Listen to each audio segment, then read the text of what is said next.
আমরা নিজেরাও সচেতন হব, আমাদের দায়িত্ব বাড়বে, সেক্ষেত্রে আপনাদের রূপগঞ্জে বিএনপির মনোনয়ন প্রত্যাশী টুটুলের সঙ্গে সাংবাদিকদের মতবিনিময় সভা।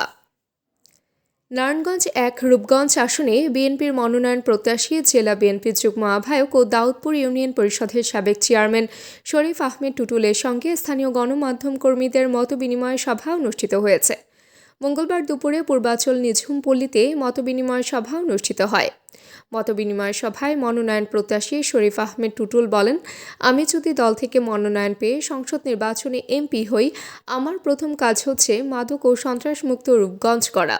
এছাড়া শিল্পায়নে সুদূর প্রসারী নীতি, দক্ষতা বৃদ্ধি ও মূলক প্রশিক্ষণ, ক্ষুদ্র ও মাঝারি শিল্পের প্রসার, কর্মসংস্থান মেলা, জনকল্যাণ ও জীবনমান উন্নয়ন, স্বাস্থ্যসেবার উন্নয়ন, শিক্ষা ব্যবস্থার আধুনিকায়ন, বিশুদ্ধ পানি ও স্যানিটেশন ব্যবস্থা, যোগাযোগ ব্যবস্থার উন্নয়ন, বিদ্যুৎ ও গ্যাসের নিরবিচ্ছিন্ন সরবরাহ, গণসচেতনতা বৃদ্ধি, পুনর্বাসন কার্যক্রম আদর্শ নগরী হিসেবে রূপগঞ্জ করা, উন্নয়নমূলক কর্মকাণ্ডে জনগণকে সম্পৃক্ত করে কাজ করা সহ নানা ধরনের পরিকল্পনা আমার রয়েছে।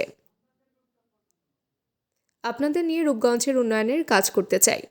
রূপগঞ্জবাসীর উদ্দেশ্যে শরীফ আহমেদ টুটুল বলেন, আপনাদের ভালোবাসা, সমর্থন আর সহযোগিতা পেলে রূপগঞ্জকে আমরা একটি আলোকিত, সমৃদ্ধ এবং আদর্শ নদীর হিসেবে গড়ে তুলতে সক্ষম হব।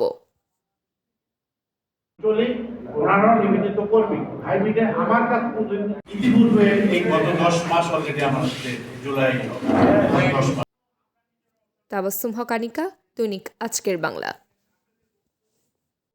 দৈনিক আজকের বাংলা .net